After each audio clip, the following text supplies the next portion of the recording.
Hello and welcome to Plugin of the Week. This week with Declan McLean. And this guy JC, our creative director. Hello. Pretty good producer and engineer as well. Oh. So we're very glad to have him here, as we always are. We're glad to be back for this week new episode. We're in the hub again at Pont Blanc. As you can see, a lot of students, they're on the break. It's our 4 o'clock break, I believe. Yeah. And it's the last day of the week. So everybody's chilling out and getting ready for the weekend. So Declan, this week plugin. Yes, this week's plugin is a very revolutionary one when it was originally out in hardware, and just as revolutionary as the plugin. Yes, absolutely. The Eventide H910. Now we were talking before about the H3000. Yes. Bit of a classic. Yeah. You're a big user of that back in the day. Back in the days, early 90s, the H3000 was very much part of every good mixing rooms, which is why back in the days when you saw a 910, you probably would kind of turn your nose on it a little bit. At the time, it was less sophisticated. It was less, absolutely. But I think we had this discussion on our way back, actually, coming here, and we've both realized there's something about the grain of it. Early digital devices, the way they clip, the way there's something about they actually become very, very usable and desirable again. And the version plugin they've done is pretty amazing, isn't it? Yeah, and the 910 was the first ever pitch shifter. Yeah. Digital pitch shifter. Yeah, absolutely. So as far as I like know, changing the pitch of something, and also I'm sure as you're going to explore, it had delays as well. Yeah. And they've done a really cool thing with the plugin version, which is the keyboard. Exactly. Yeah. So you can. Yeah. Well, let's have a look at it. Stop talking. Absolutely. And dive in. So this is the H3000. I'll just pick a simple track. Here we go. So this is the mono version. When you buy it, there's 2 versions. There's a dual version where you can have dual stereo, and you can tweak them separately. Mm-hmm. This is a stereo version, but in a single GUI. Okay. Yeah. It'll make sense later. So pretty straightforward input, feedback for the delay amount. The harmonizer, as you can see, changes by itself randomly, which is just to emulate the idiosyncrasies of the original hardware. Yeah, absolutely. Where it would just like drift in pitch, which is absolutely what we want. Absolutely, None of that clean digital stuff. There's 3 different modes, which is manual, where you can just change the pitch manually. Anti-feedback, which I'm not really sure what that does, but I've never used that mode either, so I've got to say I'm not. Keyboard, which is obviously where you can change the pitch chromatically, and then the envelope shaper, which we'll get to as well. So let's just hear what it sounds like. I made a little loop. It's kind of like an ambient loop to kind of show off the kind of drifting pitch of this plugin. So if we play that for you, and then I'll turn off all the instances, and you can hear what it was originally.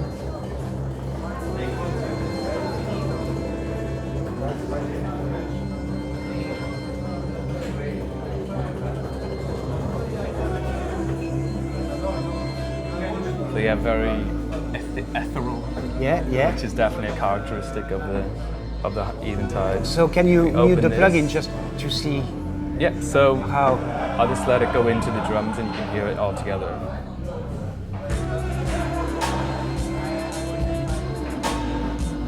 So what's actually happening? You can see, these notes changing by themselves. So what we're actually doing is I got an Apple loop, which is this simple little loop here, which is just a vocal, and let me just turn off everything but the loop. So this was the original sound. Yeah. So what I did was I turned on an initial instance of the harmonizer. Yeah.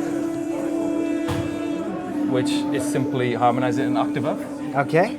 So it's on D, but because the harmonizer drifts, on top of it, you're getting that kind of movement. Yeah. But it's also got that digital grit as well, because you can see the clippiness.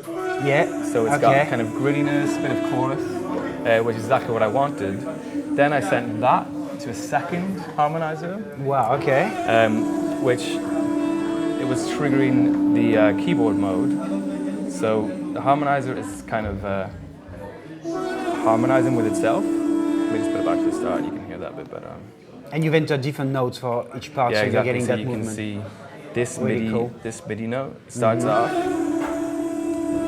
not harmonizing at all. Then it moves down 2 semitones. Yeah. And then on the next one, it moves down another 2 semitones, and then all the way down an octave down. Actually, the next bit does, but yeah, it stays on these 2 semitones. So already you've got that very kind of spacey, and again, this is clipping like crazy, but I like that sound. Yeah. And you've then, mixed the mix. I see the mix. You still have a bit of the original. exactly. up. So if you put it all the way up You would have only the harmonizer and on take its the own. original out, seems to not want to move. Let's open that again. So that's just the harmonizer sound on that it. you're So adding, it's quite yeah, interesting exactly. to hear Yeah. the sound of it, the tone. You know. So you get, when you put both of them in, now it's a bit sticky for some reason. Let's bring it back down again. So you get that kind of, you get best of both worlds. And again, drifting like crazy, but Yeah. we like that. So the other bit that was playing with it was this sub sound. And what's actually happening here is pretty interesting. This is from the new version of Arturia Modular V, which looks awesome. It looks absolutely It's a awesome. bit of I think a we're going to do soft synth classic. a plugin of the week with that as well. It's one of my Definitely favorites. will, yeah. Sounding synth. So let me just turn that off. So what's happening is a different concept. So you can see the mix. The mix, yeah. So you've automated the mix. Exactly. So Excellent. Yeah. Cool. the mix. So every time you hear that sparkling, Yeah. that's an octave up being brought in Okay. by the Eventide and then brought back out again. Okay. And then with a bit of reverb, that tails off a bit. And Cool. then there's obviously some delay in the plugin as well. So if And you you've turn it got off manual mode completely, for that one. Yeah. Okay. Yeah. you get that. It's just like a standard synth sound. Yeah. So it's. And then when you turn it on, Wow, really it interesting. becomes really sparkly. And Really interesting. that's in the Yeah. manual mode, and then if we can turn that again, it's not really working properly. The GUI gets a bit stuck. Yeah, but if we, Yeah, I see. so it's doing that. But I just put it all And the then way you're up. getting- yeah. I think it's actually two octaves up. 2 octaves up. Yeah. So you get the kind of like, again, really ethereal sounding, and then when you bring them together, and then later on, so we brought the drums in, put it down a little bit. Turn the automation off. So what's happening with the drums? Again, going through Eventide. Yeah. This time, ultra short delay, with a little bit of actually zero feedback, so it's creating that kind of flam. Yeah. But what I really wanted it for was the grit. The grit of the Exactly. input. The click. So the input, like clipping the input, again, the GUI is getting a bit stuck on me. But so Awesome. yeah, really Sounds really love awesome. that sound. I love that sound. Yeah, absolutely. Let's put the drums back on again. So we turn it off. So just a standard. Yeah. Again, Apple loops. So you've all got them on your Macs. Yeah. And I just put that through. Tiny bit of EQ up in there too. Yeah. Strings is what it was classically used on. Let's turn this way up. So again, another instance of Moog modular. So here you've got two. Yeah. So this is what I was talking about before, the dual harmonizer. Yeah. And let's see what. Don't know what I actually did here. Yeah. So one of them is 1.01. And the other one is 0.99. Is 0.99. And that obviously. On FFL and stuff, we've done that loads of times. Yeah. Sending it to two separate pitch Absolutely. And shifters. one. Yeah. I mean, it's a classic pitch shifting that everybody. There was this setup on the H910, which was emulating that very much so. Exactly. So, and then the input levels are slightly different to give one channel a bit more grit. Yeah. And then I've delayed. You delayed a little bit one. Slightly more as well to give it more stereo width. Cool. There's also a stereo width control, which is like Excellent. separate there too. So. And I guess if you wanted a bit more modulation, you would maybe bring that up a little bit, bring that on a little bit more. Yeah. You can make it a little bit That's pretty. more apart. Yeah, you could go an octave up, an octave down. Pretty good, right? And so if we turn that off, this is the original string sound. So very static. So yeah, it's pretty good. And the last thing I wanted to show you guys was these little vocals clips. Which are just running in the background as a kind of texture. Cool. And the original sound of that was this out of Alchemy. Okay, yeah. And then I put a bit of, let me just come to that at the end. Bit of reverb, bit of EQ. This is a really nice plugin, plugin from Plugin Alliance, which you should check out. I think it's like $49, really good. It's the new one, isn't it?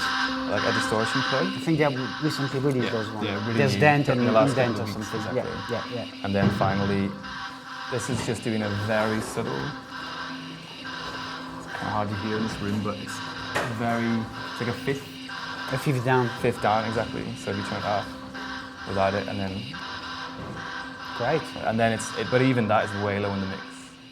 So it's just there as a kind Yeah, of... but if you take it away, like you said, all of these in the string, obviously you can play like that.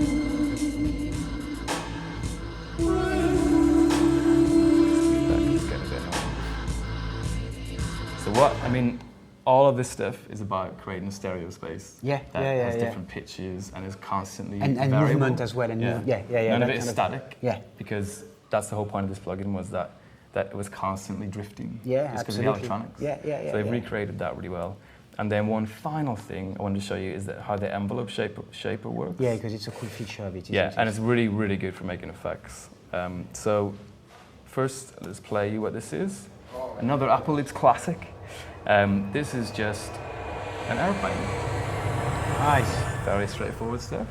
So far, so good. The way that the Harmonizer works, you can set up an envelope shaper so that depending on the volume of the signal going into it, It will increase the amount of pitch shift.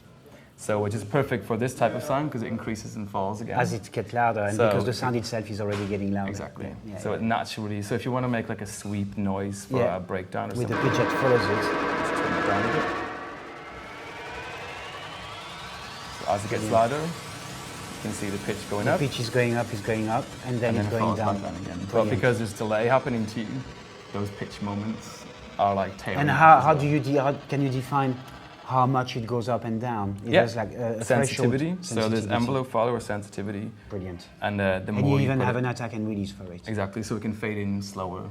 Which is, I put the attack quite long because it's that type of sound. That kind of sound, yeah. So there you go. Eventide H910. I mean, it's such powerful. a creative tool. That's great. I think you've gone through all the ways you can, from the normal, like Declan was saying on FFL, we've showed quite a few times the kind of classic, just slightly pitch shifter to get that kind of stereo and chorus effect and stuff. But as you hopefully have seen through this video, the potential of it for just creative sound design. For sound design, absolutely. I find that just researching it to do this video, the amount of crazy stuff, I was like, we could do this. You can do that. And again, $99, absolute no-brainer. It's got such a great sound as well. Clipping the input makes it sound really good. So there you go. That's the H910. And of course, you can get those types of plugs and loads of other stuff in our amazing new studio. So if you guys want to come and check it out, make sure you check out. We do tours every Wednesday at 5:30 and Saturdays at 12:30. So come and see this place for yourself. Don't take our word for it. Yeah, we've got those on all the stations as well, because we've got the UAD version of it as well. Even better, yes. So there you go. Come and check it out. We'll be back soon for another plugin of the week. So we'll see you then. Happy weekend. Happy Friday.